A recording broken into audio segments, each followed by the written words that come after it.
A bright and beautiful morning to you from the city of Abuja, and welcome to the Advent Cable Network Nigeria.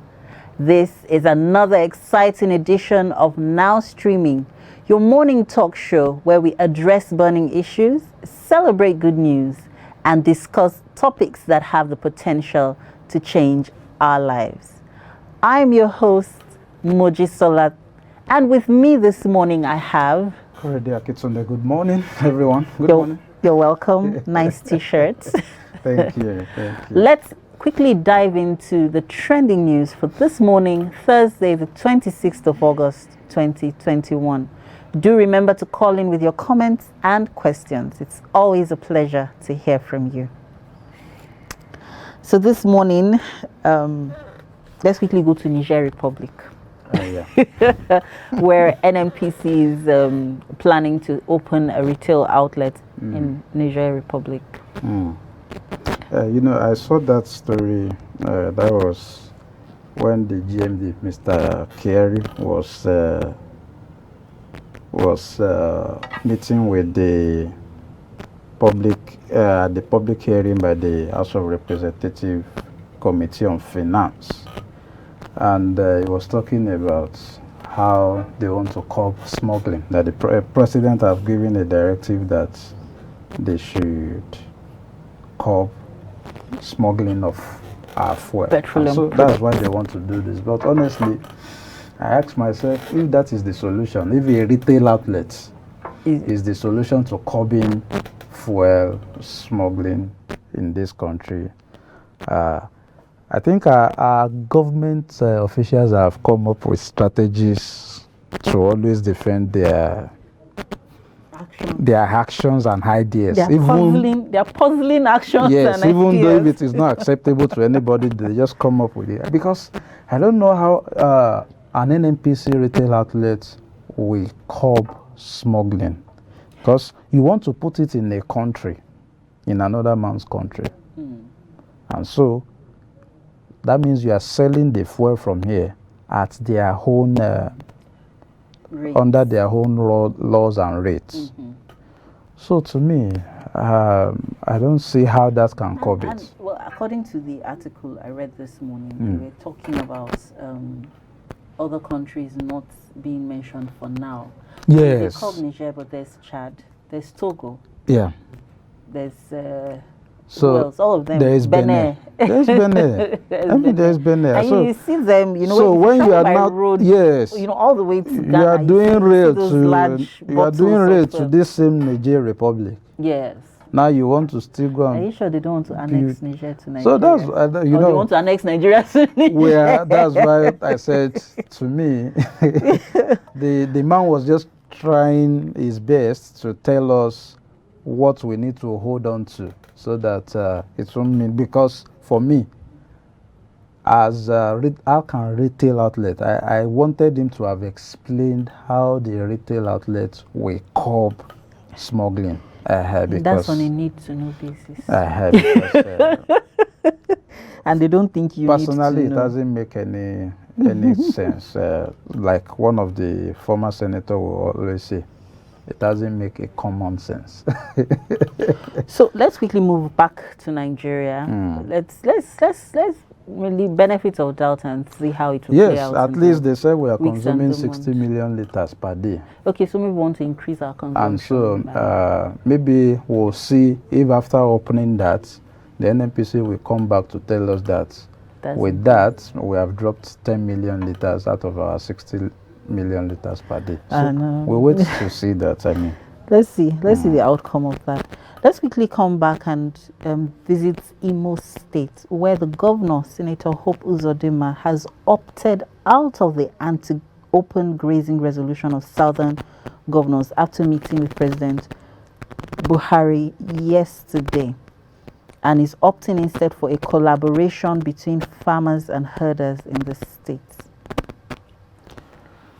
Well, Governor Hope Uzodinma is a governor who I see personally as somebody who is just playing to the gallery. Who is just playing to the gallery. It shows that is not a governor who is talking according to the minds of his people. Because every leader who doesn't listen to his people, who doesn't work with his people, is someone I see who's just playing to the gallery. I mean, to me, I just see him as somebody who is running a political jamboree. You visit the president, and then you come back and be saying something else. Another song. I mean, if all of you as governors met and agreed on something, and then towards you implementing it, you now said that you are backing out. I mean, it shows that he's not. Is this his first term or second term? No, this is his first term. You know, he was pushed in by the by the Supreme Court. That's why in his state they call him a Supreme Court governor. He's not the governor of the people. That's what they say in the state. And so I'm sure for an average Imo indigene, he's not speaking their mind, because there's no right sense person. Even the spokesman of the president himself said it in one of the interviews I saw yesterday, that the presidency is supporting ranching.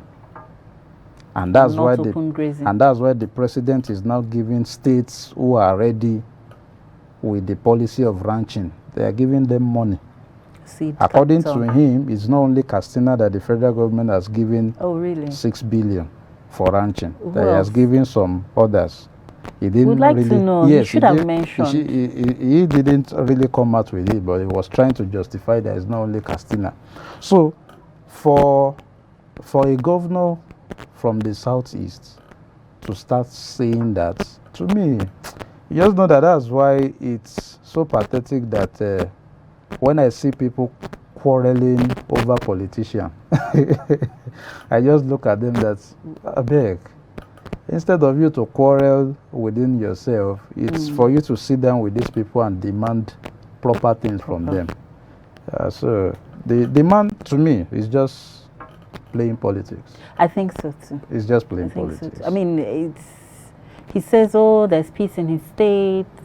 The farmers and the herders, everybody's going about their business peaceably. You know, just like... I'd actually like to do a little bit of further research on this matter to say, okay, is he trying to say that there's been no clashes between farmers and Fulani herdsmen in his state? Yes. Is he trying to say that there have been no killings, there have been no kidnappings? Yeah.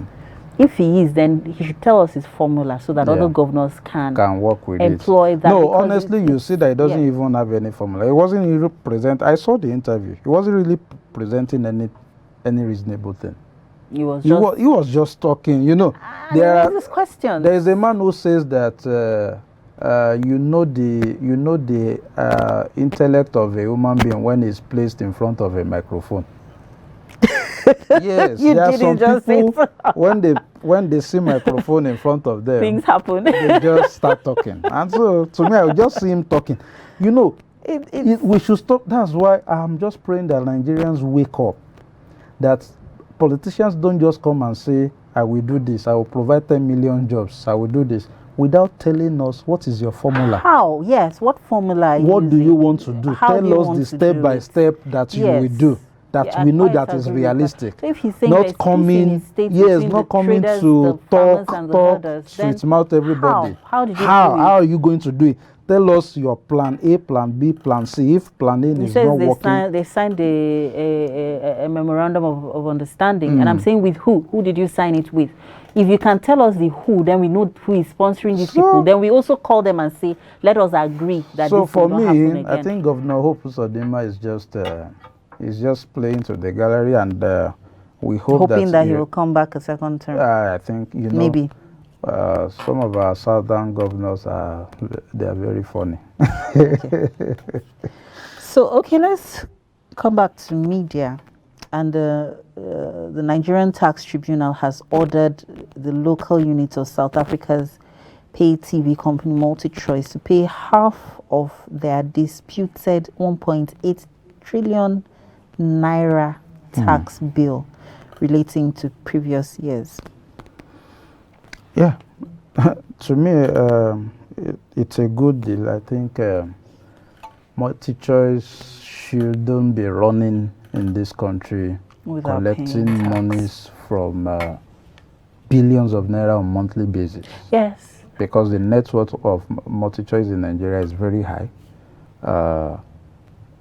There is virtually any household offices that you get, and so and they know this can't happen in their country, their country of origin. You can't be owing the government tax. So And it's even surprising that they could hold up to that before this issue got to court. so yeah, they said they should pay half this because they had to freeze their accounts sometime in July. Yes, and you know they are But trying you to see, appeal. it's also You know, the court has already said the money must be paid, but MultiChoice is now trying to appeal, and so the court is saying before we can even hear your appeal, pay half. go and pay 50%, so that Let's know when you're you bring your appeal, if it is justifiable, then your money will be refunded. So, But then the thing is, I see it as a reflection again, you know, of the total breakdown of law and order in the country, because even our own people on every level try to avoid paying tax as much as possible. And yes, the argument is, what is the tax being used for? But the question is, two wrongs and has never added up to make it right. So yes, the taxes are being mismanaged, but then you're not even paying tax. And it's like what we said about voting. Yeah. We say, okay, we won't vote. Elections in Nigeria have been rigged over time, so we won't vote. So now we don't vote. And then the people still rig the rigging. They get there. We cannot talk and tell them you're not doing the right thing because we did not vote. And then the same thing happens. You're not paying your tax, and then you're shouting about tax. You can't even have the mouth to talk about, oh, you're mismanaging tax. No, you know, some of these foreign companies in Nigeria, they really do a lot of things that are not palatable. They do it deliberately, Yes, because the system itself is so corrupt that they can get away with anything and that's everything. just where I was going, because the system itself, our government parastatals and officials have taught them how to go about this thing and escape it. Absolutely. Because, for instance, how can MultiChoice deny access to FIRS auditors to audit their accounting so as to know the total tax they are supposed to pay? So now the FIRS is assuming that they are owing 1.8 trillion. And so you are saying, no, you are not owing. Then give the auditors access to your server. Let them have access to all your payments platforms and know what tax is available for you to pay. Because these are MultiChoice is a company that if you are owing them on your subscription, they cut you off to watch anything. So why should so I think it's a good thing that the court has done to say, go and pay pay half, then we discuss the remaining half. Yes, we can continue to discuss whatever thing when you have paid that. So that's, I mean, it's hard, but then if you also put that into consideration and just pay the tax, as a Nigerian business person, pay the tax. Then you also have a platform to shout and say you're mismanaging my funds. So that's it. It's one step at a time. So let everybody play their own. The court has adjourned the case until September 23, but I think they are to pay that money before the adjourn dates. So we hope to see that is done. So let's move on to Abia State. We've visited Imo State, and the headline is saying tears as 7 family members die after eating suya in Abia State. Well, I think when I saw this story, I think I was just asking myself what sort of suya did they eat, and so there must be. It must have been contaminated with something at some point. Yes. And so I think it's left for the police to get to the root of that and know I think there should be proper investigation to know how that happened, and so. Because it might not even have been this year.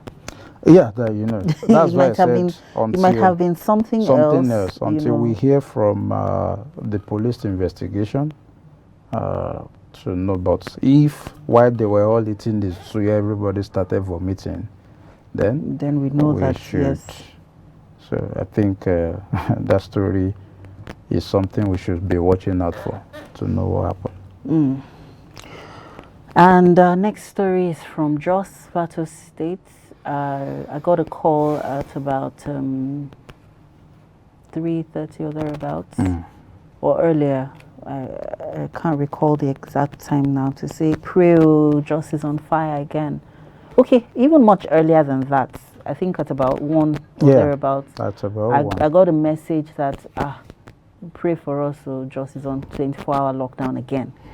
So I tried making a few calls. I couldn't reach anybody, and then I get this call to say, oh, the youth have gone on rampage, and this one hits pretty close home because I have people there who have lost people. It's we're just praying and thanking God that normalcy is trying to return. But I made a statement. And just a minute, please, but let our viewers be aware that some of these videos and pictures are rather graphic. So viewer discretion is advised. Very much advised that you're very careful. That's some of our field people on ground. And I think Hassan is in Jos, and we're expecting him to call in to tell us and so this is what happened, really. These are dead bodies. Over 40 people in that community. They call the place, I'm trying to remember the name of the community, but it's behind the permanent site of UniJos, University of Jos. And it's a small community thriving, and they came in, and the reports are reaching us that it was the Fulani herdsmen that came in and slaughtered them in their sleep between midnight and about 2 a.m. Yes, and over 40 people, and including children. Yeah, these are the ones that were slaughtered. The other ones were burnt beyond recognition. Yes, we got that from some of our people on ground. And the protest was, so the call I received was, oh, they are at the government house now. And what the youth were saying was, our governor has chosen to rule over dead bodies. Let him start with these ones. And that was what the youth were chanting all through yesterday. That's a child. One of the things is that the governor has refused to even visit. He has refused to even visit the crime scenes of the last attempt, of the last killing. This whole story is just that these things are now coming up into news. Okay, we have Hassan joining us from Jos right now. Good morning, Hassan. Good morning from Jos. How is Jos it's been really a challenging time for those of us that are in Jos now, particularly for all the attacks that have happened in the last, I would say 2 weeks, and it's been intense. Because those that have been following the development here in Plateau State, I'm sure must have heard about the attacks in Basa. Yes. About 2 weeks ago, that killed more than 50 people. But then there was a reprisal that killed another 23, which of course now made more of the bigger headlines. But while the state was still trying to cope with that, we still had another attack day before yesterday in the night that killed more than 30 people. So the state now, well, let me say particularly just North is under a lockdown, 24 hours curfew, because there's so much frustration in Georgetown. There is so much confusion in the sense that victims of the attacks, particularly villagers, feel unprotected. They feel completely abandoned to their fate. because it will seem like one village after the other is being targeted for the attack. And indeed, when you look at the entire tally of bodies that are being, counted every day, it is not a good thing at all. But we are, even much more is the fact that villages have been completely destroyed. So I drove through one of the villages day before yesterday, that is Basa, where 5 of the people that were killed the previous week were still taken for burial. And indeed, it was an emotional time, because in that you see the entire community coming out to mourn people who were killed in their sleep uselessly. And you wonder why this had to happen in a day and age and in a civilization like this. But added to this also was because the attack day before yesterday, therefore, led to the community in Angwanzangam, that is just behind the University of Jos. So the families now in frustration and anger, because they felt the state governor, Samuel Lalong, made a statement on air to say that he really wasn't aware of the fact that there was either insecurity in some parts of the country, or he was claimed to have said he didn't know about some of these issues. So the communities, the families and the youth now marched with those dead bodies of the people that were killed straight to the State House of Assembly, and then they brought them to the governor's office and laid all the bodies in front of the government house. Actually, as I passed this morning, I could see policemen sweeping the blood from that place after the government had moved them. But the families just left the bodies there, and just walked away. So it's a tense situation, not just for people that have directly been affected, but that the entire Jos North is under lockdown. And then local governments like Jos South and Basa are also under 6-to-6 curfew. And of course, the entire city, nothing works when there is this kind of insecurity. Absolutely. So this is the situation now. I would say, as of this morning, people are still moving around, apart from those in Jos North that are locked down. And when there is a lockdown like this, especially if it comes so suddenly, the issue of food, the issue of movement, and the issue of perhaps even those that are ill to get to medical facilities, so it becomes a challenge. So this is the current situation. Thank you very much. So please keep us updated, and if what of the curfew that was declared? Reports have it that a lot of people are not obeying because they were angry with the governor that it is during curfew that some of these attacks happen. Yes, you are right, because this is the situation. If a government declares a curfew, you will expect that it has the capacity to enforce that curfew. Because it doesn't make sense for a governor to just simply say there's a curfew, then people still move around and killings are still done. Then now you give room to different types of interpretations. And the victims therefore are saying, was it a deliberate plan to lock them in their houses so that they will be killed? So these are the questions that a lot of people are getting angry at. But secondly is, how did the attackers get access during curfew? Is it that it was just a pronouncement and the government doesn't have the capacity to impose, So usually when government makes such kind of policies, or rather makes those kind of statements and declarations, before that is done, I think the security operatives or security structure should be in place to make sure that if you say it's a lockdown, then it is indeed a lockdown. Yeah. And therefore, you must also consider other possibilities that such curfew will not be obeyed. And the government has no excuse at all to say either some villages are unreachable or they are porous or anything. If they are, then you shouldn't have done that. Then you should have also considered all this before you also make those kind of statements. So, this kind of things create so much problem. Now, this is now again within the villages in the suburbs of Jos, that is outside the immediate township. But when you come inside the township itself, let's say in Jos North, and you go to areas, let's say between Angwanrogo to areas around Filin Sokwa, or you go around to Faringada. Yeah. Even during the curfew, you see people just moving around as if nothing has happened. So there is this defiance within some of these communities, and that can also become a problem. Yes.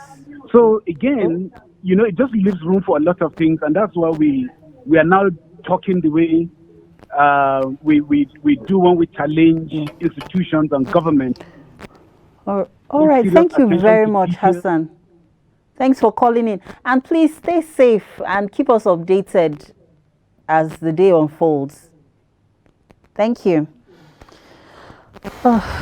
So, and you know, we've talked a lot about the insecurity. Look at Monday. Look at we're still discussing Zankwa.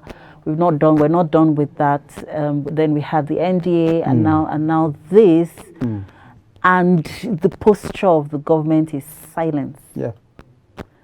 Then the Honestly. questions are coming in. You know, one viewer wants to know, is this deliberate? That's a question only Mr. President can answer. Is it deliberate? We've had the governor of Benue State coming out to say some things yesterday. And a lot of top people had interviews yesterday, and the questions are multiplying in our hearts and multiplying on our lips, and people are saying enough is enough. And then when we call for prayers, is it just to give it a passing thought because we're not directly affected, or is it actually taking time to really pray? We see these things. I mean, this morning I got a message to say, let's pray take 30 minutes out of your 24 hours to pray for Plateau State and pray for the country. How many of us will deliberately do that? And beyond that, what steps, has anybody gotten angry and gone to actually get his voter's card? Has anybody actually taken steps to say, okay, what can I do? Am I seeing things in my community and keeping quiet about it? You know, personally, I see all this happening as God opening the eyes of every Nigerians who are truly Nigerian and who are eager to see a better Nigeria to start waking up. And thank God these things are also happening when INEC is now doing voters registration. They say they are doing. All these things are happening when the current government has less than 2 years to live. So it is high time that every Nigerian should know today that it should not be about APC or PDP It's enough is enough. Over 20 years in power now, nothing is working. No road, no electricity, no water, no infrastructure. Now insecurity. No you can't even sleep. You can't even sleep now. So the basics. So everybody is out there. You know, I was just imagining what the people in Jos, in Zamfara, in Kaduna and Co are going through. Let me give you a picture. Sit up all through night. Let me give you a picture. This community, I know somebody whose parents live in that community. I spoke with her this morning. In fact, I spoke with her last night, again this morning. She said what they do is, as soon as it is getting towards dusk, everybody leaves their houses, they go sleep in the farms, and they are not sure if the farms will not be burnt down at night. And this has been going on for a very long time. And the governor is nowhere to be found. I heard that some of in Kaduna State now, some of the pastors are crying out because they cannot. Refugees have run into their homes. They are not sure if they themselves are safe. Refugees have run into their homes. They cannot feed the refugees. When the NGO support comes, as men of God, they have to give it to the people in the IDP camps. They cannot keep some for the ones in their houses.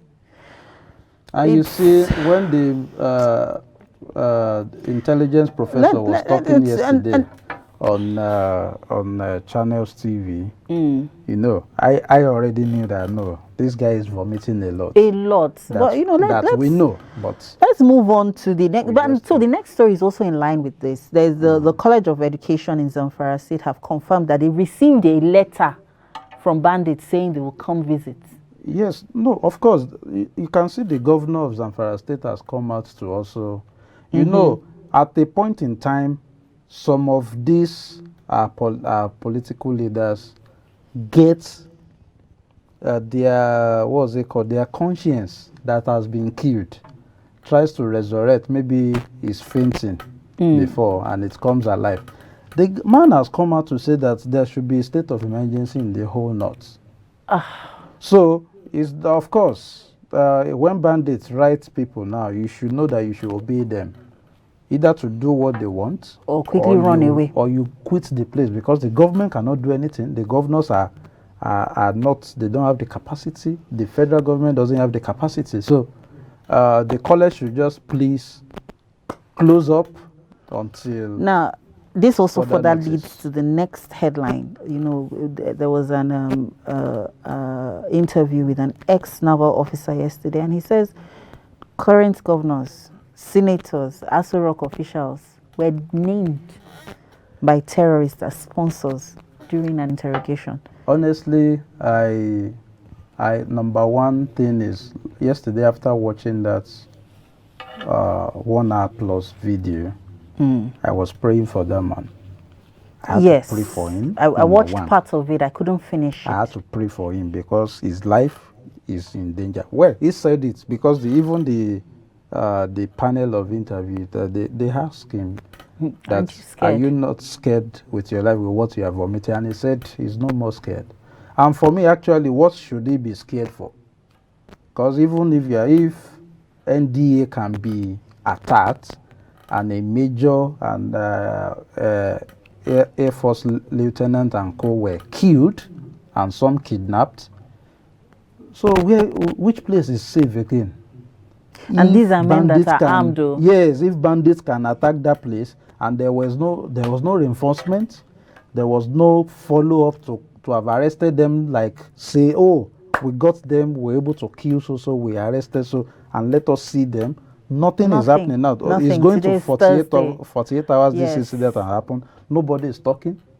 Nobody is doing anything. The General Irabo was there yesterday and was just talking that it's security breach and it will be, a panel will be set up to look into it. You know, We're tired of panels. when you hear all those things, you get angry. We're tired And so of panels. the man was just saying all the obvious. We only thank God that people like him could come out to talk, because these are people that you don't see on TV. You don't see them on TV, but he has come out to talk, and I just hope that he's not followed up and killed, because honestly, That means there will be, because a lot of people are speaking out. Yes. In the last 48 hours, a Yes. lot of people have spoken out. because these things are So getting how out many of will hand. be killed? These And things how are many will getting be out of arrested? hand. These things are getting out of hand, and people must be talking. We all know that there are sympathizers of Boko we Haram have- and terrorists in the government.